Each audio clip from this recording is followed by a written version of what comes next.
तो कहां हैं वो लोग जो अभिषेक शर्मा को स्लॉगर कह रहे थे जब उनके बल्ले से रन्स नहीं आ रहे थे वर्ल्ड कप के अंदर? उनको टुल्ला कह रहे थे और कह रहे थे कि ही इज अ स्लॉगर। बार बार ये स्टेटमेंट उनकी तरफ से सामने आई कि ही इज अ स्लॉगर, और अगर मैं होता तो इसको पहले ओवर में आउट कर देता, पहली बॉल पर आउट कर देता। जी, मैं मोहम्मद आमिर की बात कर रहा हूं। अभी पीएसएल खेल रहे हैं मोहम्मद आमिर, जहां पर रिटायर्ड प्लेयर्स खेल रहे हैं, जहां पर टी20 के करंट प्लेयर्स ही नहीं खेल रहे, उनके खिलाफ भी मोहम्मद आमिर की परफॉर्मेंस जीरो है, जीरो। और मैं तो इस चीज को लेकर परेशान हूं कि अब कैसे मोहम्मद आमिर किसी टीवी चैनल पर बैठकर किसी को क्रिटिसाइज करेंगे या कैसे किसी को वो टुल्ला कहेंगे, स्लॉगर कहेंगे, जब उनकी अपनी परफॉर्मेंस निल बाय निल है। और अभिषेक शर्मा को आप स्लॉगर कह रहे हैं, जो दुनिया के नंबर 1 बैट्समैन है। नंबर 1 ऐसे ही नहीं बन जाता कोई एक इनिंग्स खेल के, उसके लिए कंसिस्टेंसी चाहिए होती है।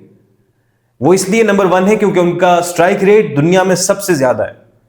वो इसलिए नंबर 1 है क्योंकि वो कंसिस्टेंट है। ठीक है, वर्ल्ड कप के अंदर रन्स नहीं आए हैं, लेकिन उसके बाद आप उठाकर देख लें, आप पीएसएल के अंदर क्या कर रहे हैं, आपकी लीग के अंदर क्या हो रहा है, और आईपीएल में अभिषेक शर्मा क्या कर रहे हैं। कल के मैच के अंदर सनराइजर्स हैदराबाद और दिल्ली कैपिटल्स के मैच में अभिषेक शर्मा ने 135 रन्स की इनिंग्स खेली है और नॉट आउट वापस गए हैं। 10 चौके और 10 छक्के अभिषेक शर्मा की इनिंग्स में शामिल थे। इस लेवल की क्रिकेट खेल रहे हैं अभिषेक शर्मा।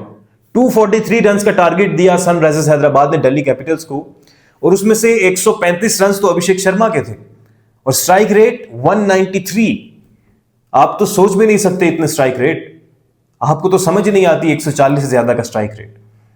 सो अभिषेक शर्मा कल के मैच में जब बैटिंग करने के लिए आए, जब उनके पास स्ट्राइक आया, तो जो क्राउड ने शोर किया ना, एक तो उनका होम ग्राउंड था, एक इससे पहले भी इसी मैदान के अंदर वो सेंचुरी लगा चुके हैं। जो क्राउड का शोर था, और मैदान में उनके स्ट्राइक पर आने पर एक गाना चलाया गया, वो शेरा उठ जरा ते फिर वही जलवा दिखा अपना। तो मुझे लग रहा था कि आज कुछ बड़ा करने वाले हैं अभिषेक शर्मा, शायद आज वो अपना जलवा दिखाएंगे, और उन्होंने दिखाया। 135 नॉट आउट किए। जब इनिंग्स की पहली बॉल फेंकी गई तो अभिषेक शर्मा क्रीज पर मौजूद थे, और जब आखिरी बॉल फेंकी गई तब भी मौजूद थे। नॉट आउट वापस गए। स्लॉगर्स ऐसे तो नहीं होते, टुल्ले ऐसे तो नहीं होते। वो तो 30 रन करते हैं, ज्यादा से ज्यादा 50 करते हैं, आउट होकर चले जाते हैं। नॉट आउट जाने वाला स्लॉगर नहीं होता भाई, उसके अंदर क्वालिटी है, उसके अंदर कंसिस्टेंसी है।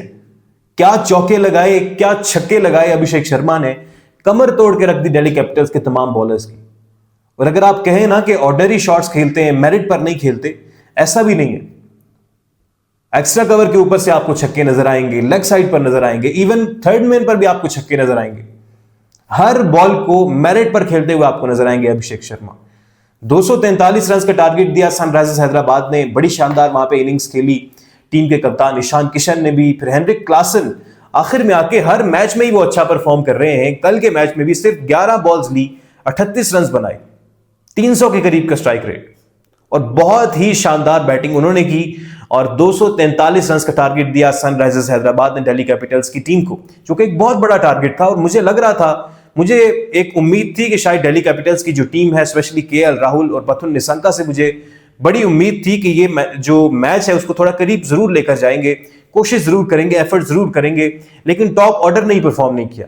और इतना बड़ा टोटल जब आप चेस कर रहे होते हैं, स्पेशली 240 या इससे भी ज्यादा जब आपके सामने टारगेट हो, तो फिर आपके टॉप ऑर्डर का परफॉर्म करना बहुत जरूरी हो जाता है। क्योंकि अगर वो परफॉर्म कर जाता है तो फिर आने वाले जो प्लेयर्स हैं, जैसे उनके पास डेविड मिलर थे, नीतीश राणा थे, इस तरह के प्लेयर्स उनके पास थे कि वो यूटिलाइज कर सकते थे उनको, और वो चेज कर सकते थे। लेकिन टॉप ऑर्डर ने जब परफॉर्म नहीं किया तो एक एक्स्ट्रा प्रेशर आया दिल्ली कैपिटल्स की टीम पर। ना ही वहां पर पथुन निशंका परफॉर्म कर पाए, ना ही केएल राहुल ने कोई बहुत एक्स्ट्रा ऑर्डिनरी इनिंग्स खेली है। और जो मैच का टर्निंग पॉइंट था, मैं समझता हूं कि डेविड मिलर का पहली ही बॉल के ऊपर आउट हो जाना, इस चीज ने मोहर लगा दी थी कि अब सनराइजर्स हैदराबाद नहीं हार सकती और अब दिल्ली कैपिटल्स नहीं जीत सकती। क्योंकि डेविड मिलर वो प्लेयर हैं जिन्होंने पिछला मैच भी दिल्ली कैपिटल्स को जिताया, और आज के मैच में भी जो सबसे क्रूशियल विकेट थी वो डेविड मिलर की थी, और वो पहली ही बॉल पर आउट हो गए। और क्या शानदार बॉलिंग की है ईशान मलिंगा ने, 2 बॉल्स के ऊपर 2 विकेटें ली, ऑन अ हैट्रिक हुए। पहले नीतीश राणा को आउट किया जिन्होंने 57 किए, अच्छी बैटिंग करके गए नीतीश राणा, और अगली ही बॉल पर डेविड मिलर की विकेट लेना, उन्होंने मोहर लगा दी कि अब सनराइजर्स हैदराबाद नहीं आ सकती। ईशान मलिंगा के साथ साथ साकिब हुसैन बड़ी जबरदस्त बॉलिंग कर रहे हैं, हर मैच के अंदर ही वो बहुत अच्छी लाइन और लेंथ पर बॉलिंग कर रहे हैं, यॉर्कर्स डाल रहे हैं, स्पीड बड़ी शानदार है और बहुत ही इकोनॉमिकल बॉलिंग कर रहे हैं साकिब हुसैन।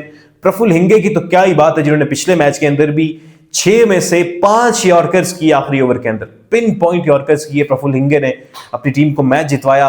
लेकिन आज ईशान मलिंगा, शिवांग और साकिब हुसैन ने बहुत शानदार बॉलिंग की, दिल्ली कैपिटल्स के बल्लेबाजों को बिल्कुल भी खुलकर खेलने का मौका नहीं दिया और सनराइजर्स हैदराबाद ने यह मुकाबला 47 रन के बड़े मार्जिन से जीत लिया।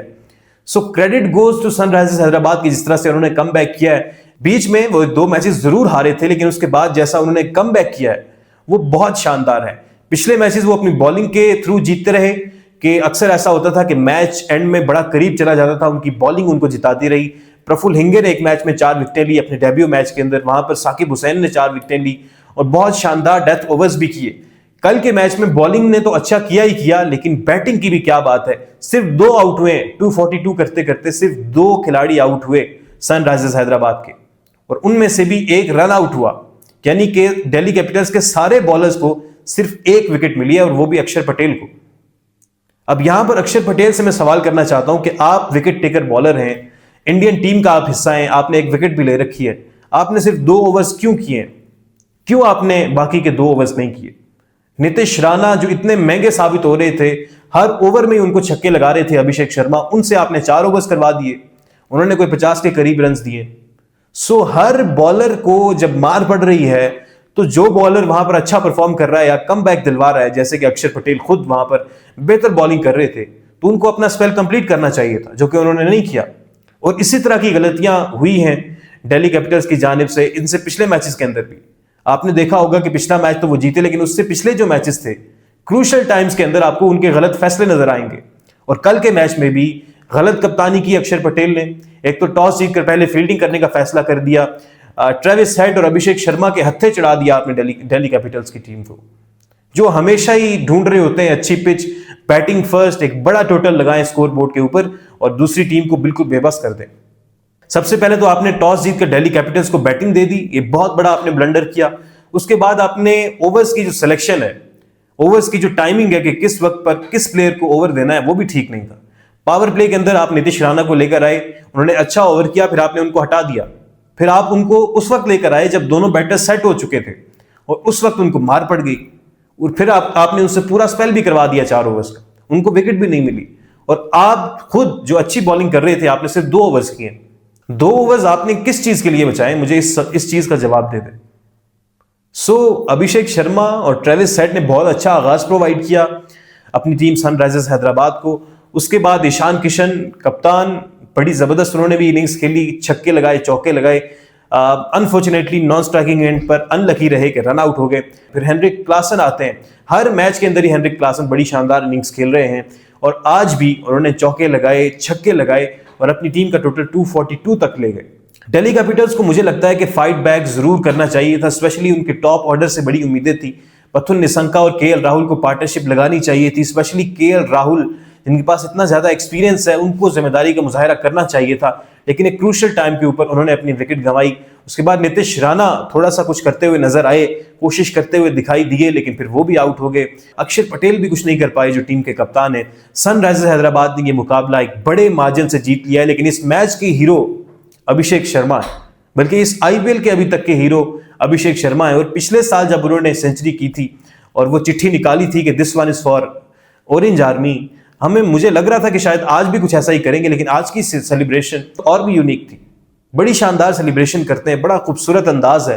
और क्यों ना हो, जब आप इतना अच्छा परफॉर्म कर रहे हैं, आप इंडिया की नेशनल टीम का भी हिस्सा हैं, फिर आप हैदराबाद की टीम के लिए वंडर्स कर रहे हैं, तो आप क्यों ना खुश हो, क्यों आप सेलिब्रेट ना करें? और लोग आपको बेशक स्लॉगर कहते रहे, आपको टुल्ला कहते रहे, कोई फर्क नहीं पड़ता। एसआरएच ये मैच जीतकर अब तीसरे नंबर पर आ चुकी है पॉइंट्स टेबल के ऊपर और बड़ी इंटरेस्टिंग सिचुएशन हो चुकी है पॉइंट्स टेबल की भी। तो मैचेस के हवाले से आईपीएल, पीएसएल और इसके अलावा भी जितने मैचेस हैं उनके हवाले से वीडियोस, अपडेट्स और लाइव स्ट्रीम्स आप तक पहुंच रही हैं। अगर आप इस चैनल पर नए हैं तो इसको सब्सक्राइब जरूर कीजिएगा और देखते रहिए उस्मान स्पोर्ट्स विजन।